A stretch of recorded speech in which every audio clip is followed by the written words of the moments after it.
Hey guys, welcome back to another video. Today we're going to be playing as Chile. This is second Great War mod, and we're going to be playing as, Chile. And it's the 1936 start day. We're going to be forming Greater Chile, right? So another base formable, another formable in this game. And so, of course, I start this off by, there's one province that's like Bolivian, randomly. So I just start off by assimilating that. Don't want any rebellions.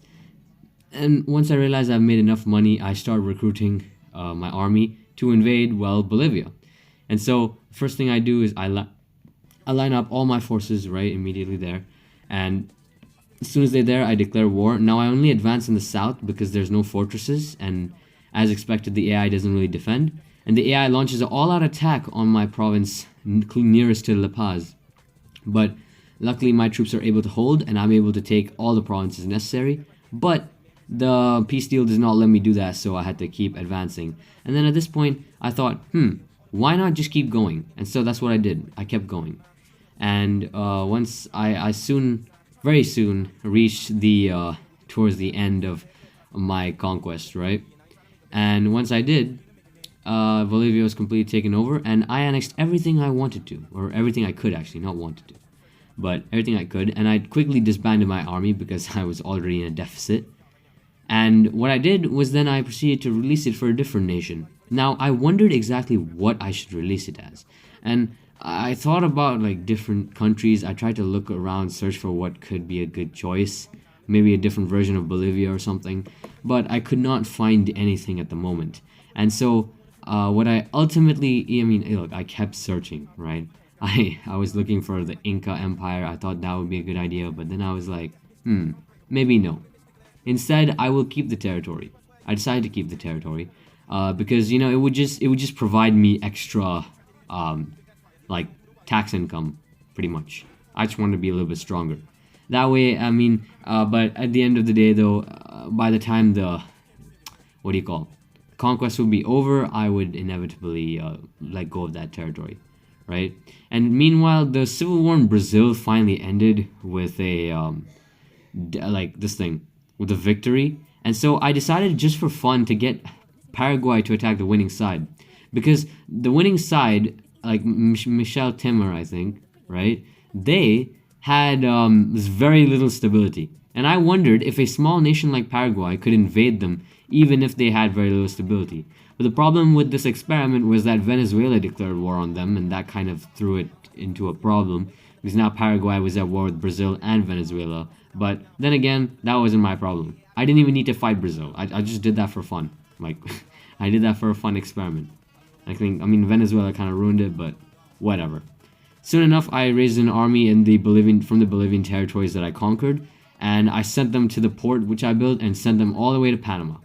Now, Panama, of course, was going to be easy conquest. They'd even been attacked by Costa Rica, and they had one province taken from them. So what I did was, as soon as I conquered Panama, I immediately went and invaded Costa Rica right after that. And seeing that I still had pretty much my entire army intact, I barely lost anything in those two wars, I continued straight on to Nicaragua. And now, strangely enough, I attacked on the first turn at the capital, which is not what I usually do. But here, in this case, it didn't even matter. So once I conquered the whole thing, I basically, I was about to change ideology and just re-release Nicaragua, not Honduras, my bad. Release this thing, Nicaragua back. And then I also thought about invading Colombia, right? And so I saved the game before I did, and then I tried to see what Colombia's reaction would be to my attack. And when I saw that they weren't attacking, I invaded, but then when I did invade, they took me out. So again, guys, never underestimate your opponents. So I panicked, and I quickly released Panama as a state again, because I wanted to prevent them from attacking me. Only to realize that Peru was now attacking Colombia from the south as well. And this freaked me out, because now Peru is going to get stronger, while Colombia would just be here. And so what I then realized is that now that Colombia was dead, I raised a small army of 700, and I was able to invade them with impunity. And once I did, I realized I was losing too much, and I just took the provinces I gained and then left. Meanwhile, I decided to look around for another nation to release because I did not want to keep these provinces. And I decided to settle on Gran Colombia because, I mean, hey, it's Colombia, so Gran Colombia, I guess it works. And so just like that, I mean, I released them, and then the rest of it was just me. Oh yeah, and I annexed Panama as well because I didn't see any point in their existence anymore. And so soon I just spent the rest of the turns assimilating all this territory. Now, as for Nicaragua, which I didn't mention, but I decided to keep that territory as well so that I'd be stronger.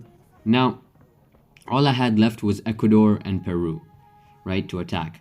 Now, Peru was going to be my biggest challenge, but before I went on to attack Peru, I first needed to attack Ecuador, first and foremost, because they were a weak target, and not only that, they'd provide me the extra factories I'd need to win that war, the future war. And soon I decided to raise an army to attack Ecuador, right? And I raised it in the same place in the Bolivian territories uh, that I took over. Now, the reason I was recruiting so much from here was because I knew that in the future I'm gonna anyways let go of these territories, so I might as well milk their populations for what they're worth. Meanwhile, I realized that my decision to get Paraguay to attack Brazil kind of threw Brazil into anarchy, so yeah, that's that. Meanwhile, I invaded Ecuador, and this invasion went very successfully. I think I went overkill on like the amount of troops, and I was gonna attack Galapagos, but I decided to leave them alone and let Ecuador be like an island nation from now on. Meanwhile, I decided to move my troops up to Cuba because Cuba declared war on me randomly, and I even got the US to declare war on them because I didn't want any trouble. Now, when I attacked Cuba, they were actually pretty weak, and I thought I could make it to the mainland of the island. But then I decided to just make peace and settle with half, or I mean not half, but 3 provinces. And I decided to just, I mean, listen, I thought about releasing them, okay, as a nation. But then I decided to just keep it because, again, more territory means more tax income, and that means that would help me fight Peru in the future. And yeah, no, again, I just spent the rest of the next few turns making money and looking at the Brazilian anarchy that I had created as a result of my, decision making, I guess. And yeah, no, Brazil is just like, yeah, no, they're a mess now. That's it. So now over to more important things. Once I realized that I had made enough money, 180,000, or at least I felt this was enough money, I decided to now begin my plans to invade Peru. Now what I did was I decided to release a random nation, okay? And I thought about, once again thought about which nation to release here. But then I just settled on re-releasing Costa Rica, but randomly just putting them here. So now Costa Rica would be a nice buffer state between me and Peru, shortening our front line. So yeah, I did that intentionally. And I mean, I didn't need those provinces anyway, but I specifically gave away those provinces to shorten the front line. And so now that the front line was shorter to 2 provinces, I could just move all my troops to those 2 provinces and then keep it short. Meanwhile, I decided to use the rest of my money in also raising an army in Ecuador, because I knew that if Ecuador fell, Ecuador could be like a thorn in the side for the Peruvians, right? I would not attack from Ecuador because they're right in the middle, so putting them at risk. But I would also hold it so that Peru would keep attacking Ecuador. That would buy time for my northern and southern front to attack. And I even got Venezuela in the war because I was not, to ensure victory basically, because I wasn't sure, even Brazil actually. Brazil was mainly just so that like it would get them in a quagmire. I didn't get United Kingdom on it because that would be too much.